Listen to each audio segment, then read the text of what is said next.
During a family vacation that I paid $8,500 for, my daughter booked only 2 rooms. Neither of them was mine. I waited like a fool in the hotel lobby. No call, no message from her. Instead, the manager noticed me and whispered, "Come with me. You deserve it." The betrayal of my loved ones awakened a sense of justice that they did not expect. Before we continue, please subscribe to the channel and write in the comments what time it is where you are now. The drive down from La Jolla had taken 90 minutes, and my shoulders ached from gripping the wheel. I pulled my wheeled suitcase through the sliding doors of the Ocean View Resort, and the lobby opened before me like something from a magazine spread. Florida-ceiling windows framed the Pacific, all that blue stretching to the horizon. Sunlight poured across marble floors.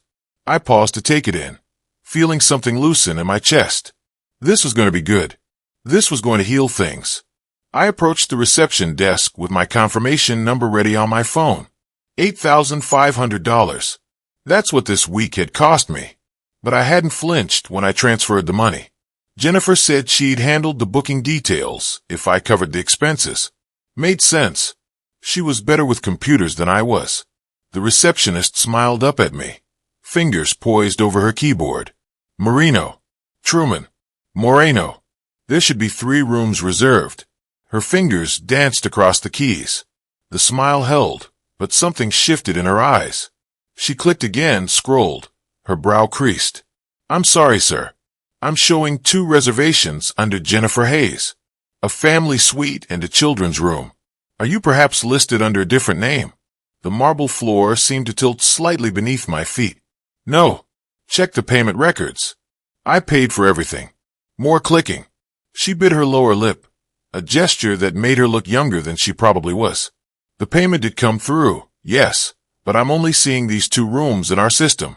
Perhaps there was an error when the booking was made. You might want to contact, right? Thank you." I stepped away from the desk, pulling my phone from my pocket. My hands felt clumsy as I dialed Jennifer's number. It rang 4 times. Then her voicemail kicked in. "Hi, you've reached Jennifer. Leave a message." That cheerful lilt mocked me. I hung up without speaking and typed out a text instead. "I'm at the hotel. There's no room reserved for me. Call me." I stared at the screen. No response dots appeared. No indication she'd even seen the message. I looked up at the receptionist, who was now helping another guest, a young couple laughing about something. They took their key cards and walked past me toward the elevators, the woman's hand tucked into the man's back pocket. I found a leather armchair near the windows and sat down, my suitcase beside me like a faithful dog. The lobby hummed with activity. Families checked in, their children bouncing with vacation energy. An older couple argued playfully about dinner reservations. Everyone seemed to know exactly where they were going, exactly where they belonged. Minutes crawled by. I refreshed my phone. Nothing. I opened my email and scrolled through the confirmation messages. All the charges had gone through my account. I saw them clearly. Family suite, children's room, resort fees, parking validation. I remembered the conversation when Jennifer had asked for my credit card information, just to handle the booking, logistics. "Dad, you know how these websites are. Easier if I use one card for everything." I'd handed it over without question. Why would I question my own daughter? The lobby clock's hands moved with agonizing slowness. A bellhop wheeled a cart of luggage past me. A woman in a sundress and wide-brimmed had glided by, trailing the scent of coconut sunscreen. I sat perfectly still, trying to look like I was waiting for someone rather than like I had nowhere to go. Had I ever actually seen the reservation confirmation? I scrolled back through my emails. Payment receipts, yes, but the actual booking details had gone to Jennifer's email. She'd sent me the dates, the resort name, check-in time, nothing more. My phone stayed silent. A man in a crisp navy suit approached me. His name tag read Robertson, hotel manager. His face wore the professional concern of someone who'd noticed a problem. "Mr. Moreno, I'm Robertson. Is everything all right?" I looked up at him, the stranger with kind eyes, and felt something crack in my composure. My daughter made the reservations. She forgot to book a room for me. The words sounded absurd even as I said them. Robert's jaw tightened. He didn't believe it was forgetfulness. I could see that calculation happening behind his eyes. Forgot. He said it like he was tasting something bitter. Then his shoulders squared. Come with me, Mr. Moreno. You deserve better. He didn't wait for my response, just gestured toward the elevators. I stood, pulling my suitcase behind me, following this stranger, who seemed angrier on my behalf than I'd managed to feel yet. We rode up in silence. The elevator dinged at the 4th floor. Robert led me down a hallway to room 417 and opened the door with a master key. The room was beautiful, king bed with crisp white linens, a sitting area with a cream-colored sofa. And that view, the entire western wall, was window, the Pacific spreading out like a promise. This is one of our best ocean view rooms, Robert said. He pressed the key card into my palm. This is on the house. Family should treat you better than strangers do. His words hung in the air between us. I tried to speak, to protest, to explain, but he shook his head. I've seen many things in the hotel business, but this, no. Please enjoy your stay. He left before I could argue. The door clicked shut. I stood alone in that beautiful room with its ocean view and its expensive furnishings, all of it paid for by the compassion of someone who'd known me for 5 minutes. My phone sat silent on the bed where I tossed it. I walked to the window and looked out at the water, watching the waves roll in with their ancient rhythm. Other guests dotted the beach below. Small figures in bright colors. Families mostly. Children running, parents chasing, everyone belonging to someone. I had spent years telling myself that Jennifer was just busy, just stressed, just overwhelmed with her own family. Young parents struggled. California was expensive. She needed help. That's what fathers did. They helped. But standing in that room, paid for by a stranger's kindness, I finally saw. Hours crawled by in that beautiful room. I watched the sun lower toward the Pacific, painting the sky in shades of orange and gold that I couldn't appreciate. The colors felt wasted on me. Around 6 o'clock in the evening, I heard voices from the lobby below, drifting up through my open balcony door. Jennifer's laugh, unmistakable, even from 4 floors up. I took the elevator down. They were clustered near the reception desk, all 4 of them returning from the beach, judging by their tan skin and the sand still clinging to the kids' legs. Beach bags hung from Dylan's shoulders. My grandchildren, Emma and Caleb, held half-melted ice cream cones, their faces sticky with chocolate. They looked happy. They looked like a family. Jennifer saw me first. Her face lit up with that bright smile I'd once loved unreservedly. Dad, you made it. I was wondering when you'd get here. She hugged me briefly, smelling of salt and sunscreen. Emma glanced up from her ice cream, mumbled something that might have been hello, then returned her attention to her phone screen. Caleb didn't look up at all. Dylan stood 3 feet away, scrolling through his phone, and didn't acknowledge my presence. Jennifer, why wasn't there a room reserved for me? I kept my voice level, calm, reasonable. Oh, Dad. She waved her hand like she was brushing away a fly. You're a grown man. I figured you'd handle your own room. We maxed out that card you gave us on our suite in the kids' room. Those ocean views aren't cheap. She laughed. Actually laughed. You used my card to book rooms for yourselves, but not for me. The suite was expensive. But anyway, you figured it out, right? You always do. She squeezed my arm affectionately. Hey, listen. Can you add another $2,000 to that card? I want to book some spa treatments. This place has the most amazing massage packages. The words came so easily from her mouth. No pause, no acknowledgement of what she just said. No recognition that leaving your father without a room reservation might be something worth apologizing for. Just straight to the next request, the next withdrawal from the bank of Dad. Dylan finally spoke, still not looking up from his screen. These menu prices are crazy. You're paying for dinner, right, Truman? Not Dad, not Mr. Moreno, just Truman, like I was some guy they barely knew. Jennifer was already walking toward the restaurant, Dylan following. The kids trailed behind, still absorbed in their devices.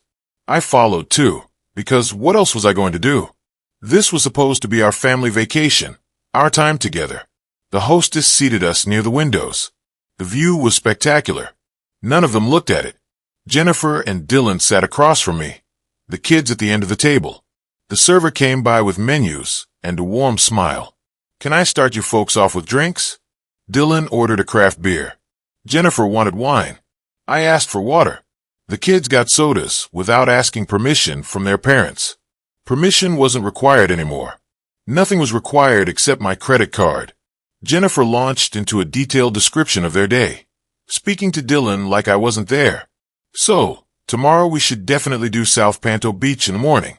Then that coastal hike we read about. There's supposed to be this amazing seafood place in the village for dinner." Dylan nodded, still scrolling. "Sounds good. That beach has better parking." I watched them use the word "we" over and over. The pronoun never included me. "I thought we could visit the art galleries in the village tomorrow," I said, trying to wedge myself into their plans. "There's supposed to be a wonderful collection of local. We've got our day all planned out." Jennifer didn't even look at me. "You can do that yourself, can't you? You like that kind of thing anyway. Museums and art and all that."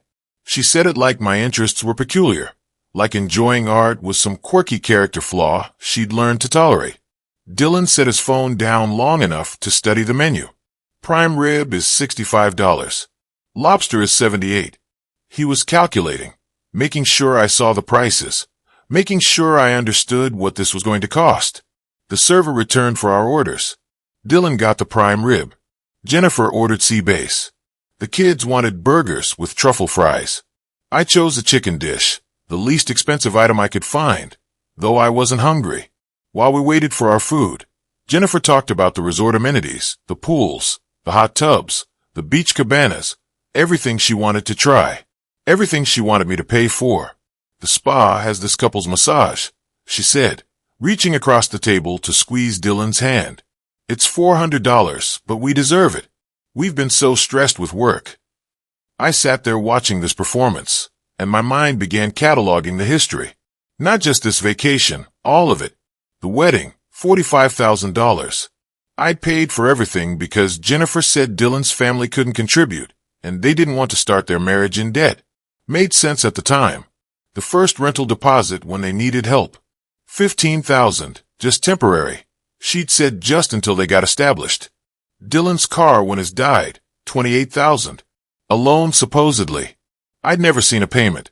The grandchildren's private school tuition, $24,000 annually for the past 3 years. Essential, Jennifer insisted. Public schools were inadequate. The credit card I'd given her 3 years ago for emergencies, the charges averaged $1,500 to $3,000 a month. The emergencies never seemed to end. When was the last time Jennifer had called me without needing something? When was the last time she'd asked how I was doing? Whether I needed anything? If I was lonely in that house that still smelled like Margaret's lavender sachets? Our food arrived. Dylan cut into his prime rib without comment. Jennifer took a photo of her sea bass before eating. The kids complained that their burgers were too big. Nobody asked if my chicken was good. The conversation flowed around me like water around a stone. They discussed their plans, their problems, their desires. I was present but invisible, needed but not wanted. Emma asked if she could get a new tablet. Caleb wanted to know if they'd have time to visit the arcade. Jennifer assured them both that yes, of course. Grandpa would make sure they got what they wanted. My name invoked like a credit limit. The check arrived, $320 for dinner. Jennifer slid it across the table, without looking at it, without meeting my eyes. The gesture was so practiced, so automatic that I understood this was how it always went. This was the role I played. The wallet, the resource, the ATM with a pulse. I pulled out my card and set it on the leather folder. The server returned, processed the payment, thanked me warmly. Her kindness felt exaggerated compared to the coldness across the table from me. "See you tomorrow, Dad. Thanks for dinner." Jennifer called this over her shoulder as they headed toward the elevators. No invitation to join them for a walk. No suggestion that we spend time together. Dylan didn't say anything at all. The kids were already arguing about something, their voices fading down the hallway. I signed a receipt, adding a generous tip because the server had smiled at me like I was a person worth acknowledging. Then I walked back to my room, the one given to me by a stranger's pity rather than my daughter's consideration. The ocean view that had seemed so beautiful that afternoon now felt empty. I sat on the edge of the bed, unable to sleep despite the exhaustion weighing down my limbs. My mind wouldn't stop moving, wouldn't stop replaying. Not just tonight, but years of nights like it. Every visit centered on what I could provide. Every phone call included a request. Every holiday, every birthday, every ordinary Tuesday. All of them came with a price tag attached. Down the hallway, I heard laughter. Their laughter. Jennifer's voice. Dylan's lower rumble. The kids squealing about something. They were together having fun, enjoying their vacation. The vacation I'd paid for. And they were having that fun without me. I lay back on the bed, staring at the ceiling, listening to those distant sounds of family joy. We were in the same building, separated by maybe 50 feet of hallway, but the distance felt infinite. The truth crystallized in the darkness with a clarity that felt almost physical. They hadn't forgotten to book my room. They never intended to include me at all. They wanted my money, not my presence. They needed my bank account, not my company. I was useful, not loved. For 7 years since Margaret died and left me alone in our house, I had been telling myself that I was supporting my daughter through difficult times, that young families struggled, that I was being a good father. But lying there in the dark, listening to their distant laughter, I understood the truth. I wasn't supporting her. I never fell asleep that night. I watched the darkness fade from the window, the ocean turning from black to gray to blue as dawn crept across the water. By the time sunlight touched the waves, something inside me had shifted. I was still wearing yesterday's clothes. My eyes burned with exhaustion, but my mind felt sharper than it had in years. I'd spent the night cataloging the pattern. Every excuse I'd made for Jennifer. She's busy. She's stressed. Young families struggle financially in California. Dylan's career is demanding. The kids need stability. On and on a litany of justifications I'd repeated so often. They'd become truth. But they weren't truth. They were lies I told myself to avoid seeing what was right in front of me. I needed air. Needed to think somewhere other than this hotel where my family slept down the hallway. Comfortable in rooms I'd paid for. Making plans that didn't include me. I laced up my walking shoes and left quietly, taking the stairs instead of the elevator. The beach stretched wide and empty in the early morning. Cool air off the Pacific carried the salt smell I'd always loved. A few joggers passed, earbuds in, focused on their pace. Seagulls wheeled overhead, their cries sharp in the stillness. I walked south along the sand, letting my architect's mind work the way it did with complex projects, assess the situation, identify the problems, plan the solution. After 20 minutes, I spotted a small cafe tucked between surf shops. Sunrise Brew. The hand-painted sign read. Warm light spilled through its windows. The smell of coffee pulled me inside. The space was cozy. Walls decorated with local art. A handful of morning regulars scattered at small tables. I ordered coffee from a young woman with purple-streaked hair and kind eyes, then chose a seat by the window overlooking the water. That's when I noticed her. Silver hair pulled into a loose bun, elegant even in jeans and a linen shirt. She sat 2 tables over, sketching in a large pad, her hand moving with confident strokes. When she glanced up to study the light, our eyes met briefly. She smiled. That's lovely light at this hour, she said, gesturing toward the window. Are you an artist? Architect, retired. The words came easily. I used to notice things like light and shadow. Forgot to for a while. Easy to forget when you're carrying heavy things. Something in her tone made me look at her more carefully. She set down her pencil and extended her hand across the gap between tables. Barbara Winters. I own a gallery up the street. Truman Moreno. Her handshake was firm. We fell into conversation naturally, the way strangers sometimes do in liminal spaces like cafes. At dawn, she asked about architecture. I asked about her gallery, Coastal Light Gallery. She called it. We talked about design, about the particular quality of morning along this coast, about the art of paying attention. Then she asked why I was in Carlsbad, and I surprised myself by telling her the truth. Not the details, but the essence. Family vacation. Except I'm not really part of the family, apparently. I expected platitudes. Poor you. I'm sure they didn't mean it. Instead, Barbara tilted her head and asked a simple question. forgot to include you, or chose not to remember. The distinction hit like a physical blow. I've been making excuses for her for years, I said quietly. Barbara nodded slowly. Family can be complicated. Sometimes the people who should value us most don't. She paused, considering her next words carefully. You know, sometimes the best way to show people their mistake is to let them experience the consequences of their own choices.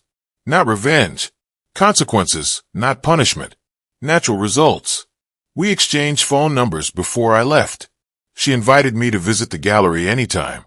Walking back toward the hotel, I felt something I hadn't felt in days. Not quite hope, more like possibility. The hotel lobby hummed with mid-morning activity when I returned. Jennifer and Dylan stood near the concierge desk. The kids in swimsuits and cover-ups, beach bags packed. Jennifer spotted me immediately. Oh, good, Dad. Perfect timing. Her voice had that bright, cheerful tone that usually preceded a request. We're heading to that coastal cave tour everyone raves about. It's $450 per person.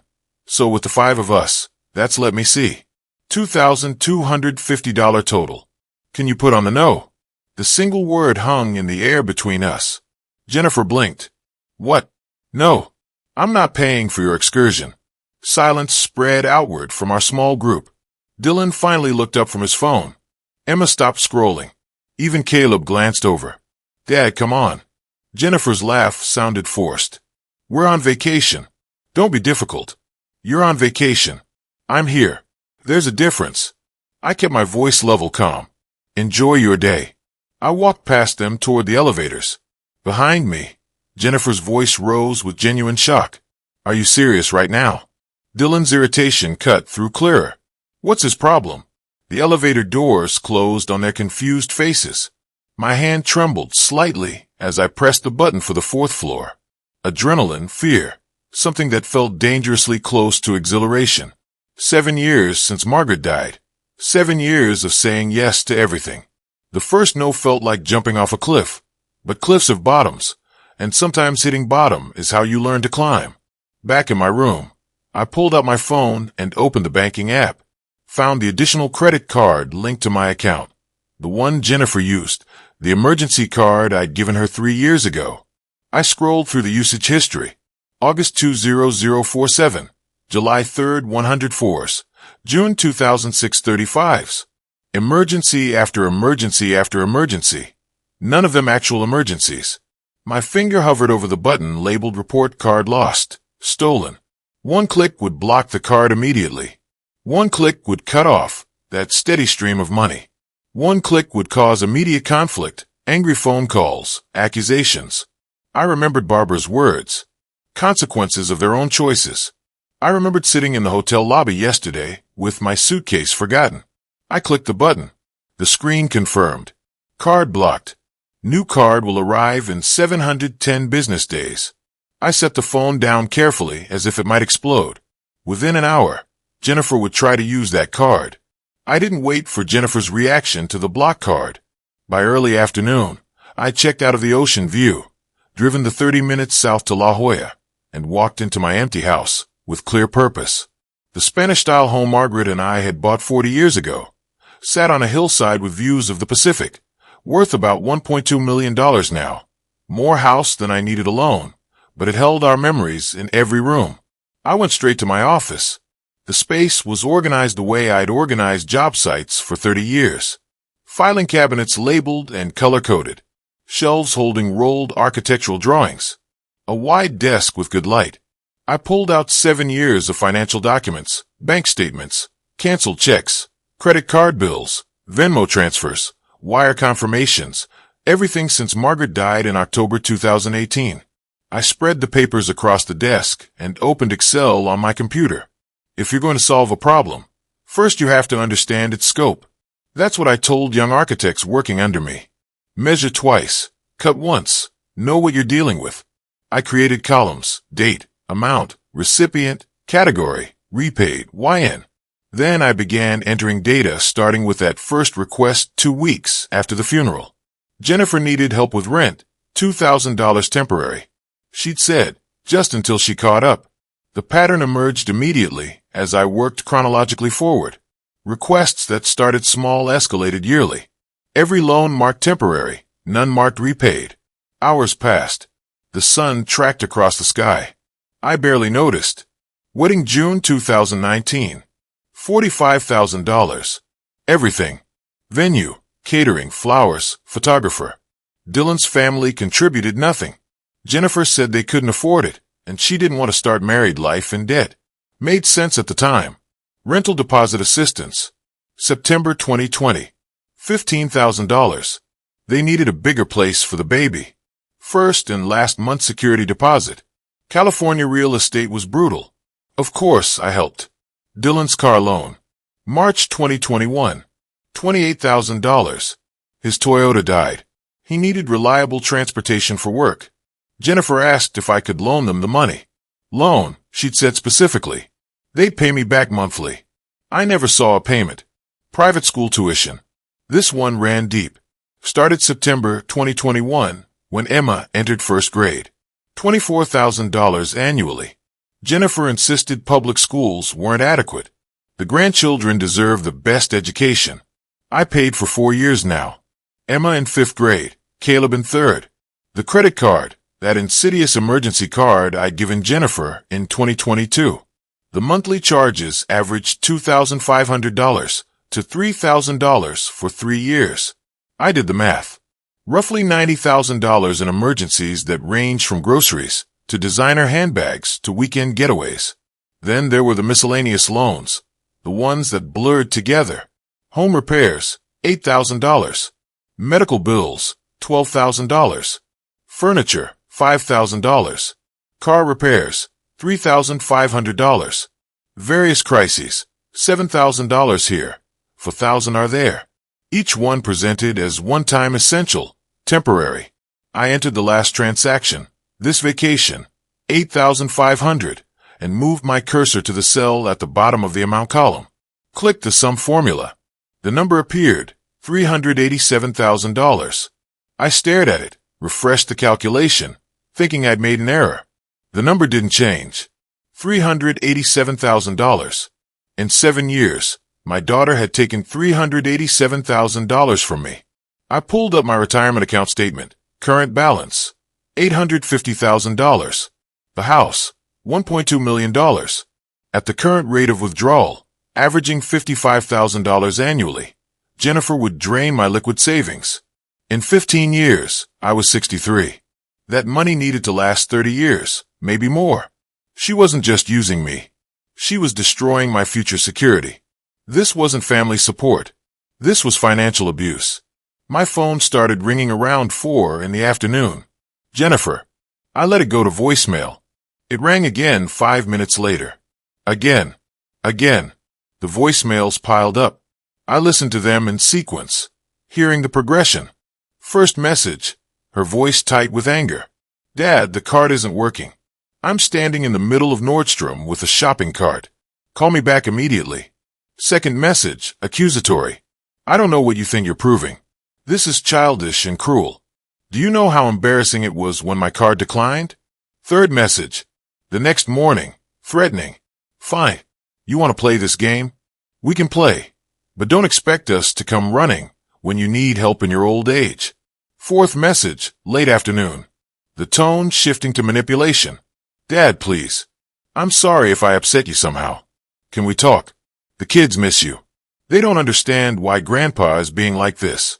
Dylan left one message, his voice dripping with condescension. Truman, this is ridiculous. You're acting like a petulant child. Jennifer is in tears. Whatever point you're trying to make, you've made it. Now fix the card situation, and let's move forward like adults.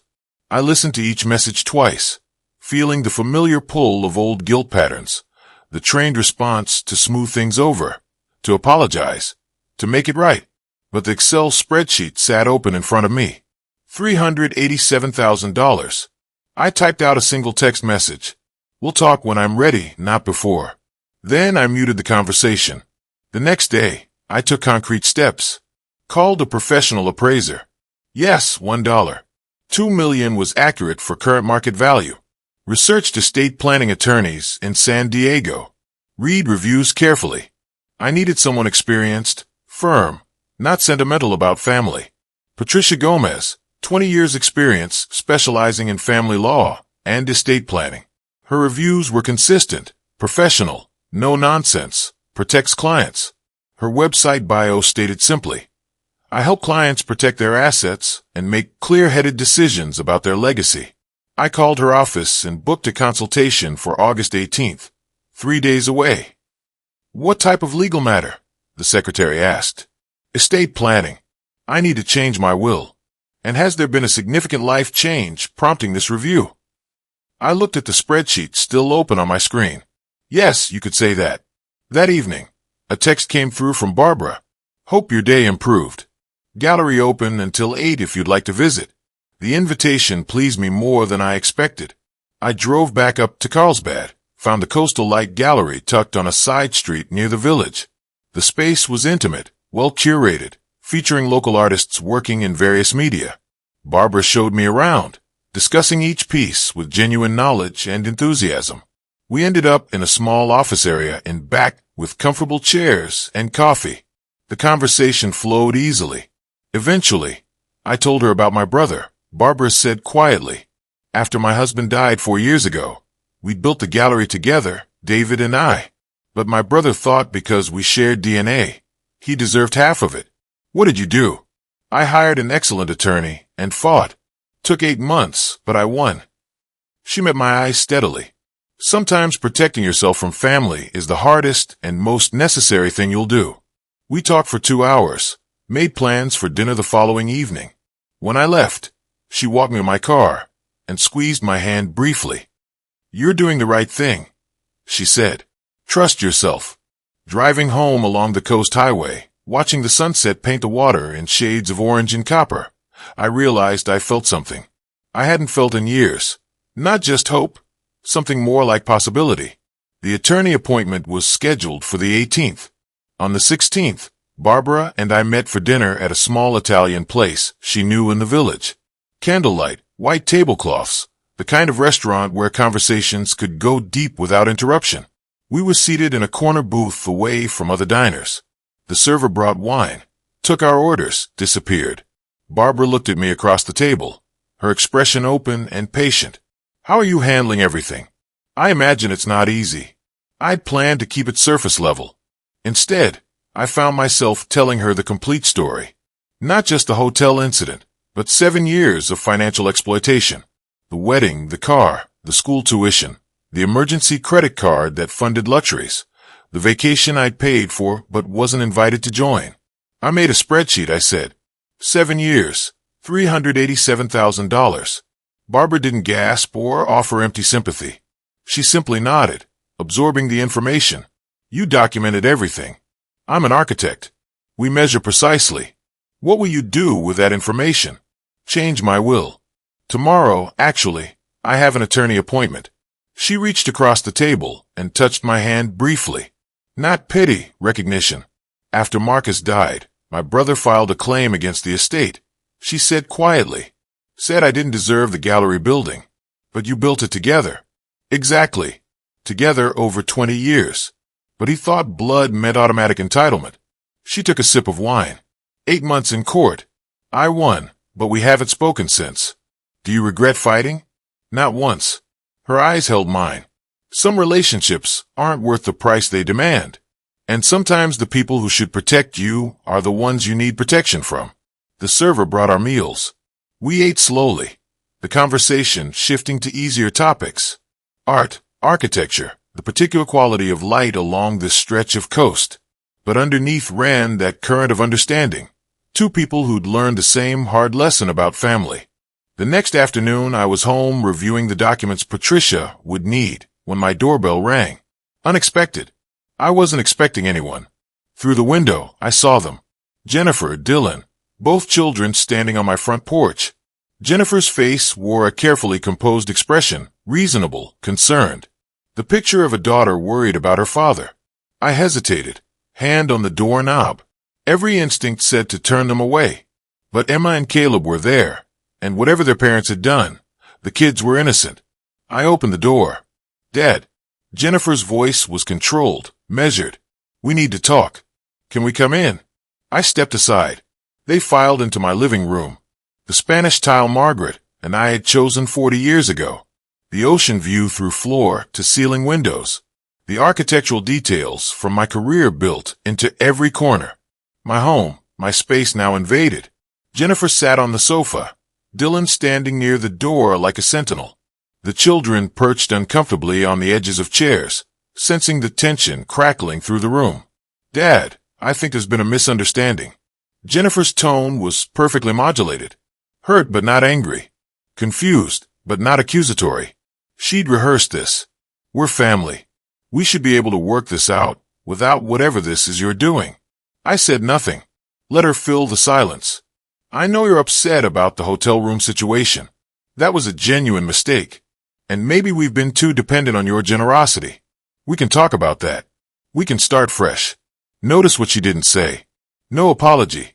No acknowledgement of taking $387,000. Just managing my emotions, smoothing things over, getting back to the status quo where money flowed in one direction. Then she played what she clearly thought was her trump card. Dad, Mom would have wanted you to take care of us. She'd be heartbroken seeing this division in our family. The room froze. My wife Margaret dead 7 years. Beautiful soul who taught our daughter about kindness and integrity. And Jennifer was using her memory as a manipulation tool. Something inside me snapped. Don't. My voice came out louder than I'd intended, sharper than I'd spoken in years. Don't you dare use your mother's memory to justify your greed. Jennifer startled. She'd never seen me truly angry. Your mother would be ashamed, I continued, my voice shaking with controlled fury. She taught you better than this. She taught you that love isn't transactional. That family doesn't mean endless taking. Dad, I don't know what you $387,000. I cut her off. That's what you've taken from me in 7 years. Every loan that was never repaid. Every emergency that became a regular expense. Every time you used that credit card for luxuries, while calling it necessity. I documented it all. The color drained from Jennifer's face. She recovered quickly, shifting tactics with practiced ease. Those were gifts. You gave them willingly. You can't just decide later that they were given out of love. You took them out of entitlement. There's a difference. Dylan stepped forward, arms crossed. And anyway, as a father, you're obligated to help I'm obligated to nothing. I looked at him directly. You're adults with income. You've just proven I'm making the right choice. Jennifer's eyes filled with tears. Not genuine grief. Tactical crying designed to make me feel guilty. How can you do this? You're really choosing some stranger over your own family? I'm choosing myself. That's what you never understood. I'm a person, not a checkbook. She gathered the children, still crying, herding them toward the door. Dylan's mask slipped, revealing the anger underneath. Fine. His voice was cold. But don't come crying when you need us. See how you manage alone in old age. The threat hung in the air, but it didn't weaken me. It validated every decision I'd made. People who threaten abandonment as leverage aren't family. They're hostage takers. The door closed behind them.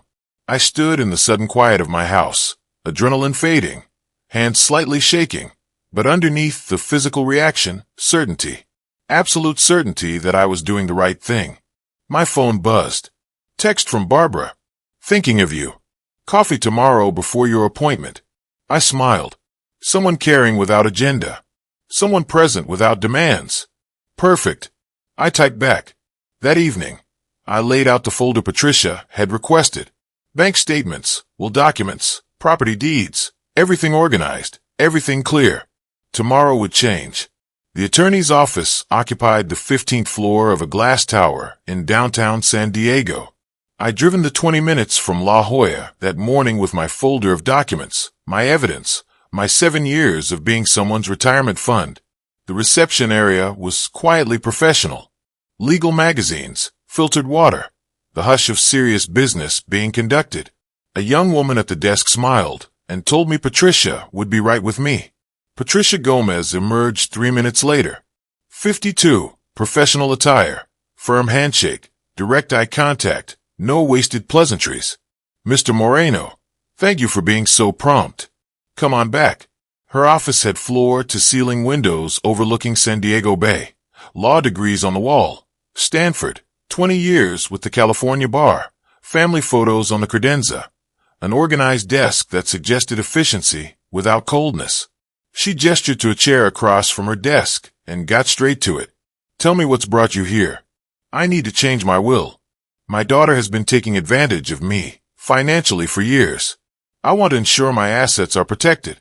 How much financial support have you provided? $387,000 over 7 years. None of it repaid. Patricia's expression didn't change. She'd seen this before. And you documented this? I slid the spreadsheet across her desk. I'm an architect. I document everything. She studied it for several minutes, occasionally making notes. When she looked up, her tone was matter-of-fact.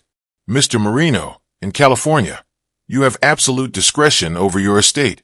Your daughter is an adult with her own income. She has zero legal claim to your assets during your life or after your death. Hearing it stated so plainly by a legal expert sent relief flooding through me. But she says that as her father, I'm obligated to. She's wrong. Patricia's tone was firm, but not unkind. You're obligated to minor children, not grown adults who've been exploiting you. What I'm concerned about is protecting you from a potential will contest. She explained the risks. Jennifer might claim undue influence, that someone manipulated me into changing my will, or diminished capacity, that I wasn't thinking clearly. Which is why we'll document your complete mental competency. Medical evaluation, witness statements, clear paper trail, showing you made these decisions independently and rationally. We spent the next hour discussing strategy. Patricia recommended a comprehensive approach, revocable living trust, new will, durable power of attorney, healthcare directive. The trust would protect assets, avoid probate, and be harder to contest. Cost for the complete package is $4,500. Documents will be ready in 1 week. I didn't hesitate. Let's do everything. How would you like your estate distributed? I'd thought about this carefully during those sleepless hours after the hotel debacle. 70% to a charitable foundation supporting architectural education in my wife's name. 20% to an educational trust for my grandchildren. They can't access it until age 25. Managed by an independent trustee. 10% for personal items and smaller charitable donations. And your daughter? Nothing directly. She's had enough. Patricia made notes without judgment. Some clients worry this seems vindictive. It's not vindictive. It's protective. She's proven what she does with money I give her. This way, my grandchildren have a future, and my wife's memory supports something meaningful. What if your daughter tries to contest? Patricia leaned back in her chair. With proper documentation, she has maybe a 5% chance of success, and it would cost her $50,000 to $100,000 in legal fees to try. So, the cost alone would deter her. Most contests collapse when people realize the math doesn't work. Spending $75,000 to maybe get a piece of an estate, not rational, especially when we have evidence of her financial exploitation. Her paralegal brought in forms.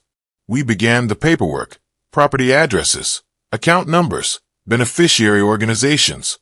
I named the trust after Margaret, the Margaret Marino Educational Foundation, the Grandchildren's Fund, Hayes Family Education Fund.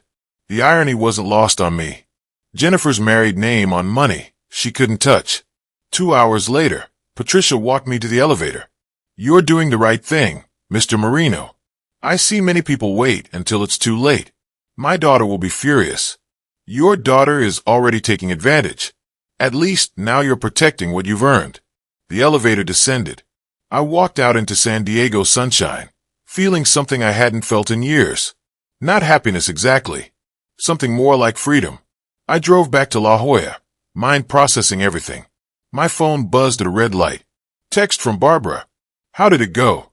Better than expected. Meet tonight. Beach walk at sunset. Perfect. Early evening found us at La Jolla shores. The beach nearly empty as the sun lowered toward the Pacific. We walked barefoot in the sand, waves washing over our feet. Barbara took my hand naturally. No announcement, just comfort. Tell me about the meeting. I explained Patricia's plan, the trust, the protection, the grandchildren's education fund they couldn't access until they were mature enough to appreciate it. How do you feel? She asked. I paused, considering free. I feel free. She squeezed my hand. We walked in comfortable silence for a while. She told me about her gallery. Good sales that week, a new artist interested in showing. Normal conversation, normal concerns. I realized this was what a relationship should feel like. Easy, balanced, no transactions, just presence. We stopped where the beach curved, watching the sun touch the horizon. Orange and gold spreading across the water like spilled paint. You know what I like about you, Barbara said. What? You finally chose yourself. That takes real courage. She kissed me then, brief, gentle, promising. The kind of kiss that says beginning, not ending. Walking back as darkness fell, her hand warm in mine, I understood something I hadn't in 7 years. I wasn't alone, and I didn't have to. I had one day of peace. One perfect day where the legal wheels turned quietly in Patricia's office, where Barbara and I texted throughout the afternoon, where I actually believed the hard part was over. Then Jennifer found out. My phone erupted with calls on the morning of August 19th, Jennifer's number flashing across the screen again and again. I let the first few go to voicemail, maintaining the boundary I'd established, but curiosity eventually won. I listened to the messages in sequence, hearing her tone shift with each one. Dad, someone saw your car at Patricia Gomez's office downtown. That's an estate planning attorney. What's going on? Call me back. The next message, sharper. Call me right now. We need to talk about this immediately. Then I can't believe you'd go behind my back like this after everything we've been through together. The final one, her voice cold and controlled. Fine. If this is how you want to play it, we can play. Small city effect. Someone who knew both of us had spotted my car or seen me entering that glass tower. In San Diego, degrees of separation collapsed quickly. Jennifer's panic was palpable, even through recorded voice. She knew exactly what an estate planning attorney meant. Dylan left one message, too, his voice dripping with condescension. This is incredibly disrespectful, Truman. You owe us a conversation. I didn't call back. Let them sit with their uncertainty. Instead, I sent a single text. My legal affairs are my business. Nothing has changed in how I feel about my grandchildren. I deliberately didn't mention Jennifer or Dylan by name. The doorbell rang mid-morning on August 20th. I wasn't expecting anyone. Through the window, I saw them arranged on my front porch like a portrait. Jennifer, Dylan, and both children. Emma and Caleb held handmade cards covered in crayon drawings and glitter. The boy's card read, "We love you, Grandpa," in careful child handwriting. The girls showed stick figures holding hands. The word family spelled with an extra I. I opened the door. The children looked uncomfortable, glancing at their parents for cues. This was scripted, rehearsed. They were being used as emotional weapons. My heart broke, not from the manipulation, but from watching children weaponized by adults who should protect them. I knelt to their eye level. Thank you for these beautiful cards. I love you both very much. Then to Jennifer and Dylan, the children can come in. You two wait here. Jennifer started to protest. My look stopped her. Emma and Caleb came inside. I closed the door on their parents and led the kids to the kitchen, gave them cookies and juice. Asked about school starting soon, their favorite subjects, what they'd done that summer, normal grandfather questions. They relaxed, became real children instead of props. Mom said you were sad and needed cheering up. The boy mentioned between bites. She said making cards would make you feel better. The girl added.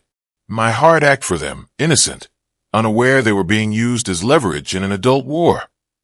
After 30 minutes, I walked them back to the front door, where Jennifer and Dylan waited on the porch, trying to look patient. I have always loved you, I said, making sure the children heard. And I will always love my grandchildren, but money isn't love, and I won't let those things be confused anymore. Jennifer's face cycled through shock, anger, calculation. Dylan took the kids' hands, led them toward the car. Jennifer lingered. You're really doing this? I really am. I closed the door. Final decisive. The sound of the latch clicking felt like punctuation. The attack came the next afternoon, August 21st. My phone buzzed with a text from an old colleague. Hey, saw something on Facebook that might be about you. Everything okay? I rarely use Facebook, but I logged into my dormant account and searched Dylan's name. His profile was public. The post had been up for 2 hours. Dylan's words were carefully chosen. Sometimes you realize family members aren't who you thought when an elderly parent suddenly turns against their own children and grandchildren because of financial disagreements. You wonder what happened to values like family loyalty and generosity.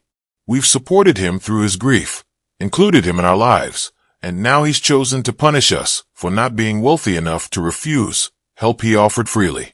It's heartbreaking watching selfishness disguised as independence. The comment section was already active. Family should support each other. How sad. Praying for you guys. Mixed with maybe there's 2 sides to this. And why air this publicly? No names mentioned, but anyone who knew us would recognize the situation immediately.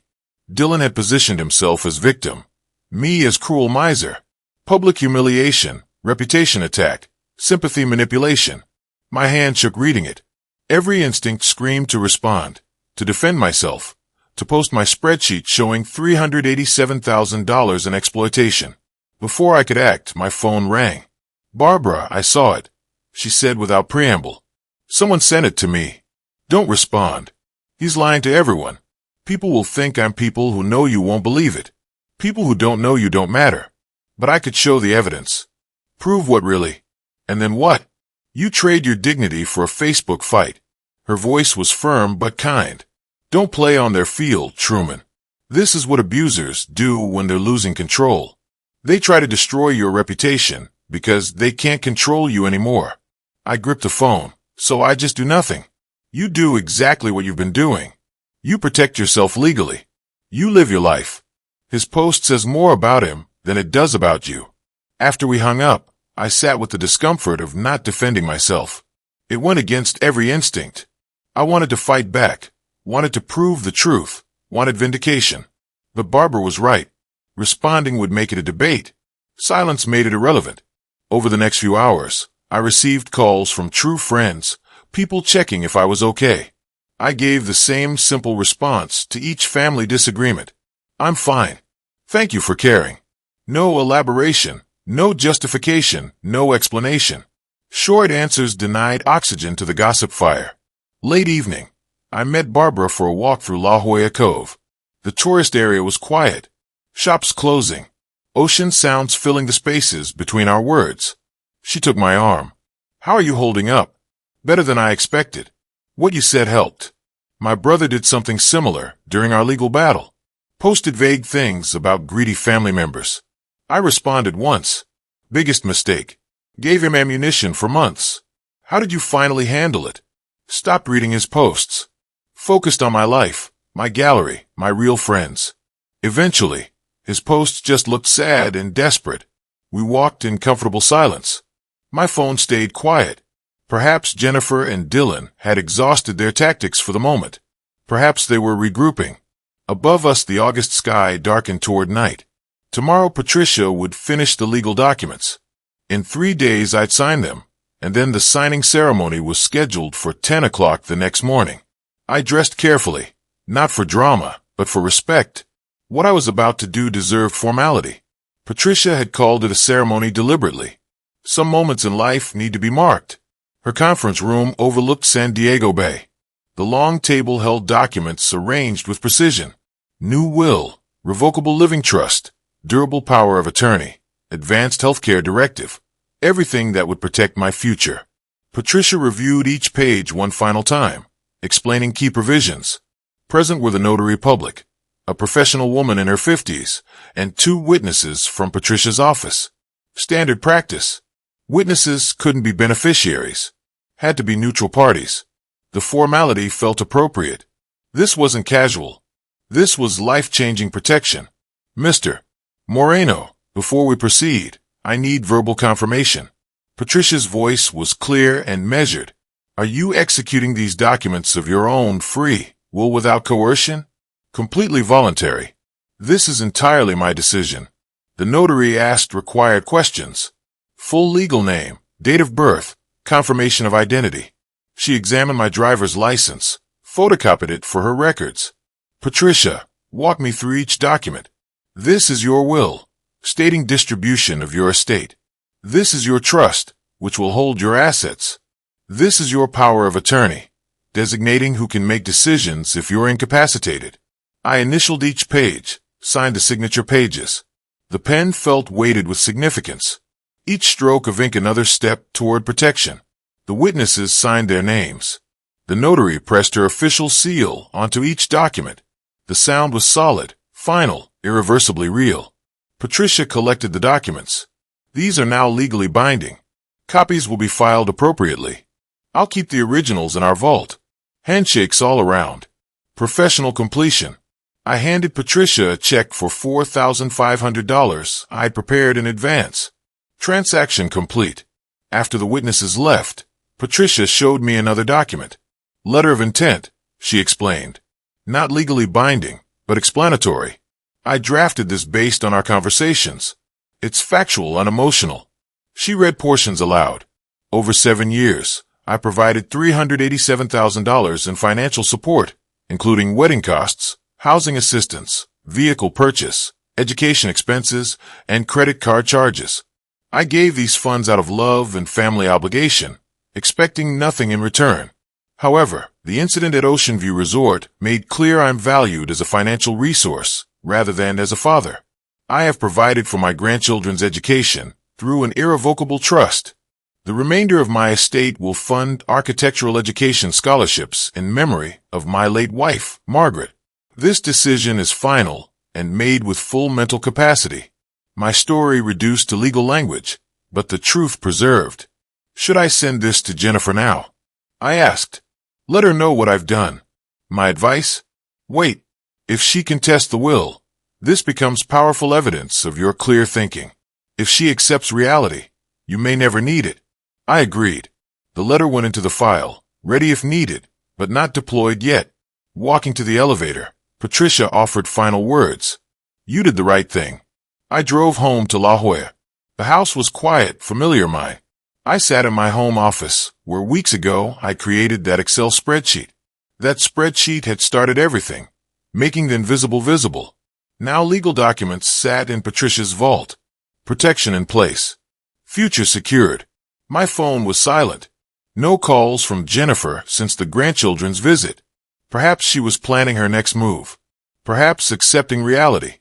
Either way, I was protected now. I looked at family photos on the bookshelf. Margaret smiling. Jennifer as a child. The grandchildren at various ages. I wondered what Margaret would think. Hoped she'd understand. She'd taught Jennifer to be independent, strong, self-sufficient. Those lessons apparently hadn't taken. My phone buzzed. Text from Barbara. How did it go? Done. Official. Signed, sealed. Filed. Feeling okay about it? Feeling free? Is that wrong? That's exactly right. Come for dinner tonight. 7. I'll be there. Barbara's house was a small craftsman near her gallery. Artistic touches everywhere. She was cooking when I arrived. Nothing fancy. Just pasta with fresh vegetables and good wine. Domestic intimacy. Her moving around the kitchen. Me setting the table. Easy conversation. Different from restaurants or beach walks. This was her private space. The invitation felt significant. Over dinner, I told her about the ceremony, the letter of intent, Patricia's final advice. Barbara shared her own experience with legal finalization after her brother's contest. After we ate, we moved to her small patio overlooking the garden. Twilight, string lights creating warm glow, the sound of the ocean a few blocks away. I've been watching you these past weeks, Barbara said. You've changed, have I? You're becoming who you always could have been. Not diminished by loss, but refined by it. Strong, clear, independent. I don't feel strong. I feel like I'm stumbling through. Strength isn't never falling. It's getting back up and choosing differently. Comfortable silence settled between us. I haven't felt this way about someone since Margaret died, I admitted. I didn't think I would again. Are you feeling guilty? I thought I would, but I don't. I think I have permission from myself. Maybe from Margaret to be happy again. Barbara moved closer, took my hand. What do you want, Truman? Right now, not someday. This you time to see where this goes. Then let's take that time. She kissed me deeper than the beach kiss, more certain, more committed. Later, sitting close on the patio, Barbara asked, "What happens now with Jennifer?" "I don't know. She might accept it. She might fight. Either way, I'm protected. And us? What happens with us?" I smiled. "I'd like to find out. No rush, no pressure. Just see where this goes." "I'd like that too." We talked about possibilities, travel, her gallery expansion, my potential consulting work. Conversations not about problems, but about potential, the shift from surviving to living. Above us, stars appeared in the clearing sky. August ending, September approaching. Somewhere Jennifer might be planning her next move. But sitting there with Barbara's hand in mine, I realized I waited one day before making the call. Not to delay the inevitable, but to let the peace of that evening with Barbara settle into my bones. On the morning of the 24th, I texted Jennifer. "We need to talk. Tomorrow, 2 o'clock, my house. Just you and Dylan." Her response came within seconds. Finally. She thought I'd changed my mind. I hadn't. I spent that day preparing. Not emotionally that work was done, but practically. I made copies of the documents. Will, trust, letter of intent. Placed them in a folder on the coffee table. Cleaned the house because clarity deserved clean space. Barbara called in the afternoon. "Are you sure about this?" "I'm sure they deserve to hear it directly. See the documents. No surprises later when I'm gone. I'll be nearby if you need me. Just call." The next day, August 25th, I waited in my living room. Spanish tile floors reflecting afternoon light. Architectural details I designed decades ago. Ocean visible through floor to ceiling windows. My home, my space, my rules. The doorbell rang at 2 o'clock exactly. Jennifer and Dylan arrived dressed, nicely like they were performing reconciliation. Jennifer's expression was relieved, slightly smug. She thought she'd won. Dylan was quieter, assessing, but his posture remained aggressive. I opened the door without warmth or hostility. "Please sit down." They arranged themselves on the sofa. Jennifer started immediately. "Dad, I'm so glad you called. We've all said things we didn't mean, and I think if we just I raised my hand. Let me speak first." I reached for the folder on the coffee table, took out the documents, slid copies across to each of them. "These are copies. You should read them." Jennifer picked up the papers, started reading. First page. Last will and testament of Truman Eduardo Moreno. She scanned quickly looking for her name. Her face changed. Confusion, then disbelief. Then shock. Color drained away. Dylan leaned over Reed over her shoulder. His jaw tightened. Silence stretched. The only sound was pages rustling as they read through the documents. Charitable foundation 70%. Educational trust for grandchildren 20%. Personal items and remaining 10%. Jennifer Hayes and Dylan Hayes. Nothing. Jennifer's voice cracked. "You can't do this." Not a question. A statement of denial. "I already have," I said calmly. "These were signed on the 22nd, witnessed, notarized, filed with my attorney." Dylan stood abruptly. "We'll contest this. You're clearly under someone's influence. That woman, Barbara, she's manipulated you." I remained seated, voice level. I underwent full medical evaluation, cognitive assessment, capacity testing. I'm completely sound. My attorney anticipated this accusation. Jennifer's voice rose. "Dad, this is insane. We're your family. Then act like it." The words landed hard. Silence. I continued measured and calm. I documented everything. 7 years. $387,000. The spreadsheet is in the folder if you'd like to see it. Jennifer didn't look. She knew the numbers. "You had everything," I said. "My love, my support, financial help beyond reason, but it wasn't enough. You wanted more without giving anything back, not even respect." My voice stayed level. No anger, just truth. The hotel was symbolic. You literally left me without a place in your lives, while taking my money to pay for your rooms. Jennifer tried tears. Eyes squeezed shut, face contorted, but actual tears wouldn't come. Her body refused to produce them. The manipulation technique failing in real time. Dylan's voice turned aggressive. "You'll regret this. Who's going to take care of you when you're old and sick? We sure as hell won't." The threat was meant to intimidate, to force reconsideration. I'll hire professional care if needed, I said, or rely on friends who value me as a person, not a bank account. Jennifer's voice rose higher. Friends, you mean her? Some woman you barely know. I've known Barbara 6 weeks. In that time, she's shown me more genuine care than you have in 7 years. The statement landed. Jennifer flinched. This is unbelievable, Dylan said. After everything we've done. What have you done? I asked. Name one thing you've given me that wasn't a demand for more. Silence. They couldn't answer. You've taken money, time, energy. You used my grief over your mother to manipulate me. You weaponized your own children. Dylan posted lies on social media. And Jennifer, you invoke your mother's memory to justify greed. Each accusation was factual, not emotional. Jennifer stood. We're leaving. They moved toward the door. Dylan's hand on the handle. I spoke. Wait, they turned. Hope flickered in Jennifer's eyes. The financial decision is final, non-negotiable. I paused. But if someday you want to build a relationship based on respect instead of money, I'm open to that conversation. The grandchildren will have their education funded. You can't touch it, but they'll be provided for. Jennifer's face hardened. So, we're supposed to be grateful you're providing for your own grandchildren. You're supposed to understand that love isn't currency. Dylan pulled the door open. Come on, Jen. We're done here. At the doorway, Jennifer turned back. You'll hear from our attorney. That's your choice. It will cost you $50 to $100,000, and you'll lose. But if you want to spend money proving I'm right about your priorities, go ahead. The door closed, not slammed, but firmly shut.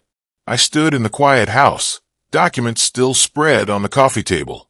My phone sat nearby. I reached for it, typed a message to Barbara. It's done. Before I could send, my finger hovered. I sent the message. 2 words. It's done. Barbara replied immediately. Come for breakfast tomorrow. The next morning, I woke to sunlight streaming through windows in the absence of weight I'd carried for years. The confrontation was behind me. August 26th, time to live. I went through my morning routine with new awareness. Coffee tasted better. Sunlight looked brighter. Not that the world had changed. I dressed casually. Jeans, comfortable shirt. Not for business or confrontation, just for living. My phone showed no messages from Jennifer. I hadn't expected any. One message from Barbara. No rush. Whenever you're ready, with her gallery address. I drove to Carlsbad with the windows down, taking the coast highway, ocean on my right. The same route I'd driven for confrontations weeks ago. But everything felt different. Coastal Light Gallery, where her world was, where she created. She was outside arranging a sandwich board, local artists opening next week. The gallery interior held white walls, track lighting, her artistic touches throughout, local artwork being installed for the upcoming show. Barbara stood on a stepladder, painting walls, casual clothes, paint in her hair. She grinned when she saw me. Perfect timing. I need someone who understands spatial relationships. We worked together. I advised on piece placement, using an architect's eye. This painting needs more space around it. The frame competes with that sculpture. See, this is why I need you. Easy collaboration. My expertise valued. Her vision respected. We hung paintings, adjusted lighting, stepped back to assess. Natural rhythm. She deferred to my spatial judgment. I deferred to her artistic intuition. Coffee break on the gallery's back patio. Simple sandwiches, iced tea, comfortable silence. I've been thinking about expanding, Barbara said casually. Opening the second gallery in San Diego. That's ambitious. I'd need help with the space design. Someone who understands flow and light. She looked at me directly. Interested? I smiled. I thought I was retired. Maybe there's work worth coming back for. Not a job offer, a partnership invitation. That afternoon, we drove to the beach where we'd first met. Carlsbad Beach. Sunrise brew cafe still there. We walked along the shore barefoot, waves washing over our feet. 6 weeks ago, you were sitting in that cafe looking lost. Barbara said. I was lost. Took a stranger's kindness to show me that. I wasn't kind. I just saw someone worth knowing. We walked to our original meeting spot. The same table visible through the cafe window. Symbolic the journey from there to here. Stranger to partner. We sat on the beach wall. Watched surfers' families. Normal life continuing around us. My phone buzzed. Text message from Jennifer. Dad, we need to talk. Really talk. I showed Barbara the message. What will you do? I considered. Someday maybe. When she's ready to talk without demanding. But not today. I typed not ready yet. When you are, I'll listen. I didn't block her. Left the door open, but on my terms. That's fair, Barbara said. Today I choose myself. Choose us. Choose living. Barbara kissed me. Not our first kiss, but the deepest commitment yet. The sun lowered toward the Pacific. Golden hour light, everything glowing. I spent 7 years thinking revenge meant making them hurt, I said. And now revenge was taking my life back. Not making them suffer, making myself free. We watched the sunset in silence. The sky transformed. Orange, pink, purple, deep blue. Same ocean I'd looked at my whole life, but seeing it differently now. Not as backdrop to loss, but as promise of continuity. What do you want, Truman? Barbara asked quietly. For the future this. You work that matters. Relationships, that respect. Time to build something new instead of funding someone else's life. That sounds like a plan. There's more. I took her hand. I want you in that plan. Officially, permanently. Not a proposal too soon for that, but a declaration of intent. Spring wedding? Barbara asked. You're getting ahead of the blueprint. Someone has to. You architects are methodical. We laughed. Easy. Genuine. No wait. Looking back now from the distance of months, I can see how the pieces fell into place. Jennifer and Dylan never filed the contest, exactly as Patricia predicted. The cost was too high, chances too low. Pride wasn't enough fuel for $75,000 in legal fees. They found full-time work. Jennifer in real estate. Dylan stayed in it. They learned to live within their means, not by choice initially, but by necessity. Jennifer texts occasionally. Photos of the grandchildren. Brief updates. I respond warmly but briefly. They're growing beautifully. No money is requested. None is offered. The relationship exists. Damaged but not destroyed. On new terms. The door remains open for reconciliation if she's ready to respect boundaries. Barbara and I set a wedding date for spring 2026. Small ceremony, close friends. My current project is designing her second gallery in San Diego's Little Italy. The work brings joy, creating space for art, for community, for beauty, using my skills not to fund exploitation, but to build something meaningful. The grandchildren's education fund grows untouched. They'll have opportunities, one ensured. The Margaret Moreno Educational Foundation is established. First scholarships awarded this fall. My legacy isn't money to an ungrateful daughter, but opportunities for deserving students. I lost $387,000 in 7 years, but I gained myself. I gained Barbara. I gained a future worth living. Standing in the gallery space, we're designing together. Sunlight streaming through windows we position just right. Barbara's hand in mine. I understand something fundamental. The best revenge is living well. And I'm living very well indeed.